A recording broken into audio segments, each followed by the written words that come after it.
Assalamualaikum warahmatullahi wabarakatuh. Kami dari kelompok 3 mata kuliah Sastra Indonesia untuk MISD akan menyampaikan review tentang cerita pendek anak yang berjudul Kelaparan 3 Hari Roti Keju Terakhir. Sebelumnya, perkenalkan, nama saya Ainaya Fatihah dengan NIM 203240688. Saya Rahalinda Meliana dengan NIM 203241118. Baik, video cerpen ini bercerita tentang seorang anak perempuan bernama Bella yang tinggal di desa bersama keluarganya. Suatu hari, Bella dan ibunya membuat roti keju dalam jumlah banyak. Karena roti kejunya berlebih, Bella diminta ibunya untuk mengantarkan roti tersebut ke rumah neneknya yang berada di seberang hutan. Dalam perjalanan, Bella menghadapi berbagai tantangan. Ia harus melewati hutan dan padang rumput, lalu tiba-tiba turun hujan deras sehingga Bella berteduh di sebuah pondok. Namun, pondok tersebut disambar petir dan roboh, sehingga Bella terjatuh ke tebing dan akhirnya berlindung di sebuah gua kecil.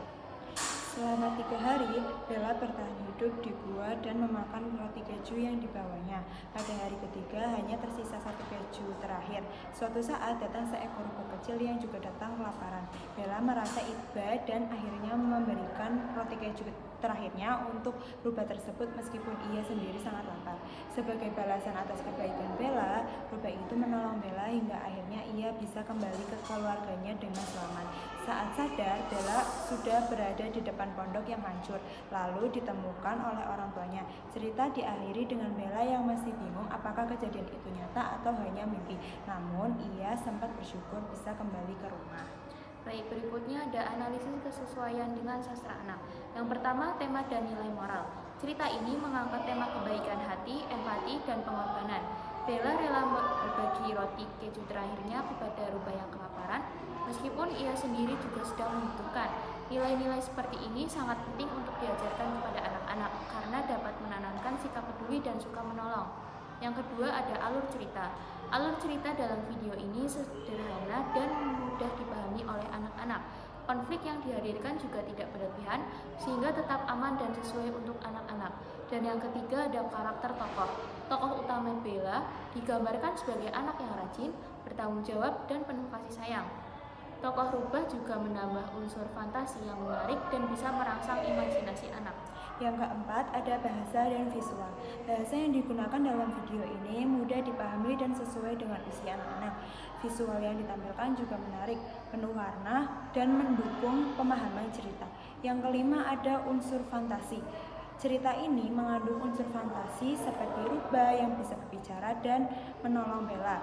Unsur seperti ini memang umum dan disukai dalam sastra anak karena bisa mengembangkan daya imajinasi mereka.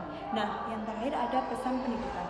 Cerita ini memberikan pesan pendidikan karakter yang kuat, yaitu berbagi, tolong menolong, dan tidak egois. Pesan ini sangat sesuai dengan tujuan pendidikan di Madrasah Ibtidaiyah. Nah, selanjutnya ada kesimpulan. Menurut saya, isi video Kelaparan 3 Hari Roti Keju Terakhir sangat sesuai dengan kriteria sastra anak. Cerita ini tidak hanya menghibur, tapi juga mendidik dan menanamkan nilai-nilai moral yang baik. Video ini sangat cocok dijadikan referensi pembelajaran karakter di Madrasah Ibtidaiyah maupun SD, baik untuk pembelajaran di kelas maupun sebagai dongeng sebelum tidur di rumah. Serta video cerpen ini sangat layak untuk ditonton oleh anak-anak dan bisa digunakan sebagai media pembelajaran berkarakter di sekolah dasar atau madrasah ibtidaiyah. Sekian dari kami, mohon maaf apabila ada kekurangan. Wabillahi taufiq wal hidayah. Wassalamualaikum warahmatullahi wabarakatuh. Nama saya Gifta Novitasari dengan NIM 203242221. Assalamualaikum warahmatullahi wabarakatuh. Di sini saya akan mereview puisi anak yang berjudul Menggapai Mimpi yang dibuat oleh Najwa Akila kelas 3 SD. Kenapa sih harus mereview puisi ini? Karena puisi ini tuh sesuai nggak sih dengan bahasa sastra anak. Yang pertama ada tema dan isi. Tema ini tuh mengangkat tema impian, proses belajar dan rasa menghormati kepada orang tua dan guru. Tema itu tuh sangat relevan dan dekat dengan anak-anak, khususnya siswa sekolah dasar. Yang kedua, itu ada bahasa dan diksi. Bahasa yang digunakan itu sederhana, jelas, mudah dipahami, tidak bertele-tele, dan tidak ambigu, dan bisa dipahami oleh anak-anak seusia penulis, yaitu usia sekolah dasar. Terus yang ketiga ada struktur dan gaya. Struktur puisi ini tuh bebas, tidak terikat oleh rima atau pola tertentu yang memang umum dalam puisi anak. Saya akan melanjutkan review puisi yang berjudul Menggapai Mimpi, karya Nazwa Akila, siswa kelas 3 SD. Nah, keunggulan puisi Menggapai Mimpi ini, jadi kalau kita dilihat dari segi bahasanya, puisi ini tuh punya keunggulan utama. Bahasa yang dipakai itu sederhana, jadi mudah dipahami semua kalangan, apalagi anak-anak seusianya. Puisi ini juga mengandung nilai-nilai karakter yang positif seperti semangat belajar, menghargai orang tua, menghargai guru. Itu sangat penting karena sekarang itu banyak anak-anak yang kurang respect sama guru maupun orang tua. Selain itu, semangat belajar yang tergambar dalam puisi ini itu bikin kita, terutama yang ngebaca, jadi ikut termotivasi seperti oh ya kita harus semangat belajar, jangan menyerah gitu. Jadi walaupun puisi ini dibuat oleh anak usia dini, tapi maknanya itu dalam banget, ada jiwa optimisme dan ada harapan masa depan. Nah, kalau boleh ngasih saran nih, sebenarnya itu bakal lebih kuat lagi kalau si penulisnya itu nyebutin langsung mimpi atau cita-citanya, seperti aku mau jadi dokter biar bisa bantu orang lain, atau aku mau jadi penulis biar bisa bikin buku yang menginspirasi. Soalnya kalau lebih spesifik gitu, si pembacanya itu jadi lebih merasa kayak wah, aku punya cita-cita yang sama nih gitu. Jadi puisinya itu lebih nancep di hati si pembaca, karena si pembaca itu bisa ngerasain langsung perjuangannya si penulisnya itu untuk meraih cita-citanya. Jadi intinya, puisi ini inspiratif banget, patut diapresiasi tinggi karena selain maknanya yang dalam, tapi penulisnya juga masih anak-anak. Dia bisa meluangkan isi hati dan pikirannya dengan puitis yang menyentuh. Ini nunjukin kalau Nazwa Akila memiliki potensi besar di bidang kepenulisan. Jadi mungkin kedepannya Nazwa Akila bisa ngasah lagi, siapa tahu kedepannya bisa jadi penulis terkenal ya gitu. Semoga puisi ini bisa jadi motivasi buat teman-temannya ya, biar lebih semangat belajarnya lagi dan berani untuk bermimpi. Di sini kita akan mereview puisi yang berjudul Taman Bungaku karya Dwi Novitasari, menceritakan tentang kecintaan seorang anak terhadap taman bunganya. Ia merasa senang memandang taman yang indah, penuh bunga-bunga cantik yang tersiram hujan rintik-rintik. Keindahan taman tersebut membuat penulis merasa bahagia dan tak pernah bosan memandangnya. Nah, pada bagian selanjutnya, penulis itu menunjukkan rasa tanggung jawab terhadap taman tersebut. Nah, yaitu bertekad untuk menyiraminya setiap hari agar bunga-bunga tetap mekar dan tidak layu. Hal ini itu menunjukkan perhatian dan kasih sayang terhadap lingkungan sekitar. Nah, penulis ini juga ditulis dengan bahasa yang sederhana dan mudah dipahami, mencerminkan perasaan tulus seorang anak terhadap alam yang ia cintai.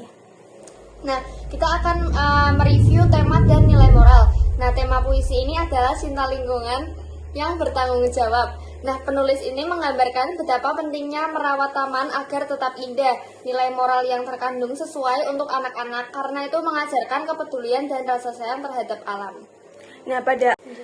Nah, alur cerita puisi ini, meskipun dalam bentuk puisi, alur atau cerita tersampaikan dengan jelas, mulai dari kekaguman, harapan, hingga usaha menjaga. Anak-anak bisa mengikuti dan memahami isi puisinya dengan mudah. Nah, selanjutnya itu karakter tokoh. Nah, tokoh utama dalam puisi ini adalah aku sebagai penulis yang mencintai taman bunganya. Nah, karakter ini tuh mencerminkan pribadi anak yang penyayang dan bertanggung jawab. Nah, berikutnya bahasa dan visual. Bahasa dalam puisi ini sederhana, puitis, dan cocok untuk anak-anak. Imajinasi seperti hujan rintik-rintik dan bunga yang mekar memberi gambaran visual yang indah dalam pikiran pembaca. Selanjutnya itu ada unsur fantasi. Nah, puisi ini tidak mengandung unsur fantasi, tetapi tetap menarik karena itu menggunakan keindahan alam sebagai daya tarik utamanya. Nah, hal ini itu baik untuk membentuk kepekaan estetis anak. Nah, puisi ini juga memiliki pesan pendidikan. Puisi mengandung pesan karakter, yaitu cinta alam, kepedulian, dan tanggung jawab. Sangat sesuai dengan tujuan pendidikan karakter di tingkat dasar ataupun madrasah ibtidaiyah.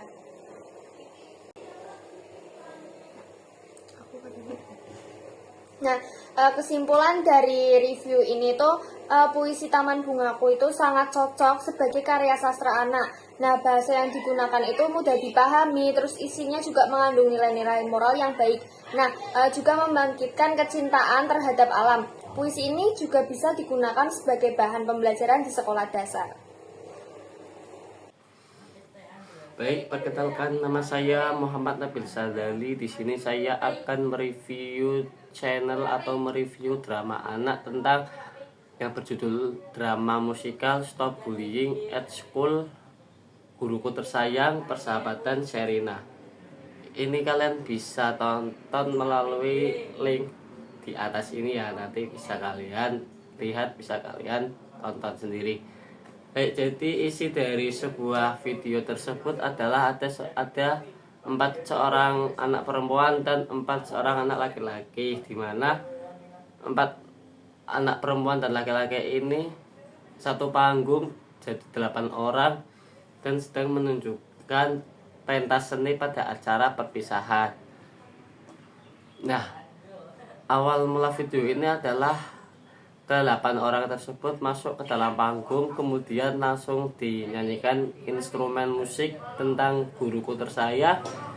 Kemudian di tengah-tengah atau setelah selesai instrumen Guruku Tersayang, mulailah drama ke-8 orang ini menyajikan tentang Stop Bullying, di mana ada kedua anak yang sedang bertengkar dan 2 anak lagi melerainya. Ini 2 laki-laki dan 2 laki-laki. Kemudian yang si perempuannya itu bilang kepada gurunya, ibu guru ini ada yang lagi bertengkar. Kemudian guru pun datang, bahwa guru berkata bertengkar itu tidak boleh Allah Subhanahu wa Ta'ala. Di sesama anak-anak itu tidak boleh bertengkar atau tidak boleh bullying satu sama lain. Nah, sudah selesai dan ditutup dengan lagu instrumen yang berjudul Persahabatan Sherina. Itulah kurang lebih isi dari video tersebut. Terkait review ini adalah, yang pertama kita bisa ambil poin. Yang pertama itu bahwa anak-anak seusia dini bahkan seusia remaja pun tidak boleh yang namanya bullying satu sama lain. Dan yang kedua, harus saling menghargai satu sama lain. Yang ketiga, harus saling berteman. Dan yang keempat, tentunya kita harus saling mengingatkan terkait perbuatan yang kita lakukan saat ini.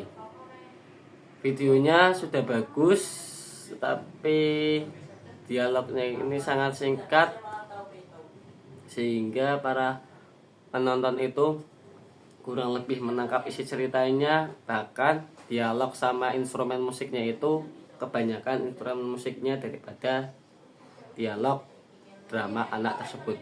Kurang lebih itulah review dari channel video ini. Kurang lebihnya mohon maaf. Terima kasih.